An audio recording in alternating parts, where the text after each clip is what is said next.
Thank you all for inviting me tonight. I'd like to thank Michael Trong, the Chinese American Museum Board, Lewin Wen Q, and many others who made this event possible and extended an invitation for me to participate in this eventful day, remembering and memorializing the brutal, vicious murder of Vincent Chin on June 19, 1982, 2 days after my 29th birthday. We, all of us, regardless of our race, ethnicity, gender, and class backgrounds, are being confronted with daily reports of the continuing Israeli genocide of Palestinian men, women, children, and just-born babies. We encounter the images of starving human beings in the Sudan, the Congo, while others are subjected to the terrorism of gang rule in Haiti and other countries around the world. Compounding this dystopia are the draconian policies inside the United States, unleashed by a historic, fascist, racist, sexist, homophobic, classist, white Christian nationalism known as MAGA, and symbolized in Trump, its mouthpiece, alongside GOP enablers and a complicit DNC. Seniors are being blocked from applying for their SSI benefits. Monstrous cuts are being made and proposed to Medicare and health care that can cost 18 million people their benefits. The destruction of government agencies and departments that ensure food safety jeopardizes us all. No more life-saving medical cancer research. Reduced monitoring of weather anomalies that keep us safe. The destruction of the Department of Education. Intense religious campaigns against the rights of women and the LGBT community. Yet regardless of the makeover of Pope Francis and Leo, these situations, events, policies mirror the reactionary agenda of the Christian Church and Hebrew Scripture, the Abrahamic religions, including Judaism and Islam.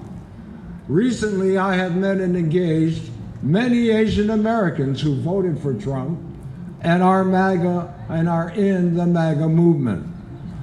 The positions of these Chinese and Japanese Americans is that Trump and MAGA will improve the economy and make things better for everyone. Upon engagement and lengthy discussions with these individuals, I found that all of them are linked to the MAGA movement through their participation in churches. One of these churches is right here in Chinatown. And its history includes the worshiping of Adolf Hitler and Nazi fascism that is practiced for 2 weeks in Taiwan every single year. It also revealed how Christian converted Chinese in China became the Kuomintang and modeled itself on Nazi fascism and Hitler. Chinese in Taiwan still celebrate Hitler and practice racist, sexist fascisms. So too do Japanese Americans, who are linked to MAGA through their participation in Christian and Mormon churches. By their own self-confessions, the reactionary agenda of these belief institutions have indeed touched every community and family inside and outside the United States with its dystopia. It needs to be halted, blocked, slowed down, and eventually defeated. or as history reveals, it will keep coming back stronger. Even a civil war in the United States did not defeat and eradicate it from people's souls and spirits. The fact that there are 74 to 80 million white people in the United States who are part of MAGA, when only 160 million adult whites are eligible to vote, reveals that 1 out of every 2 white people you know are in MAGA. Are in MAGA.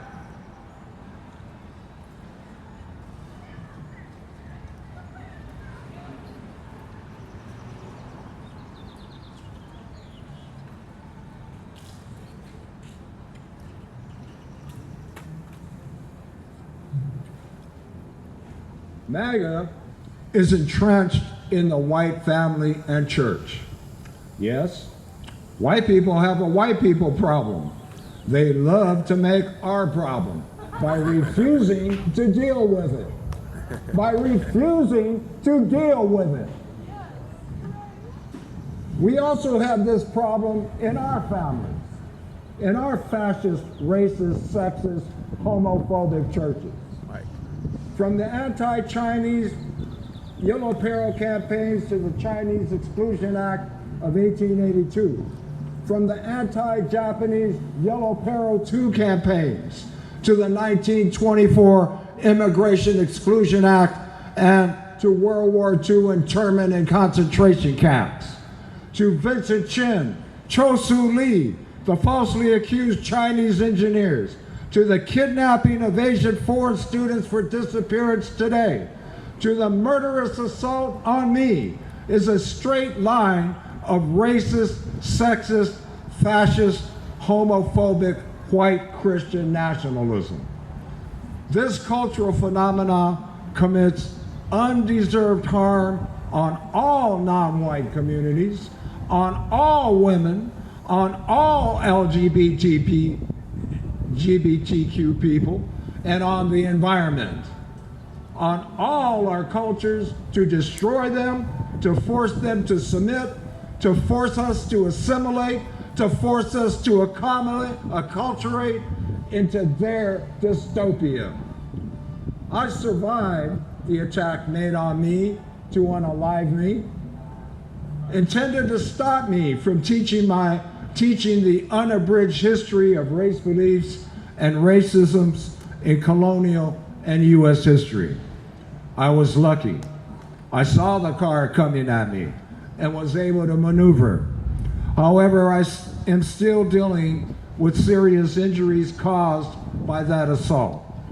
When my face planted on the concrete several times, by the force of the impact multiple times, my teeth were all cracked at the root.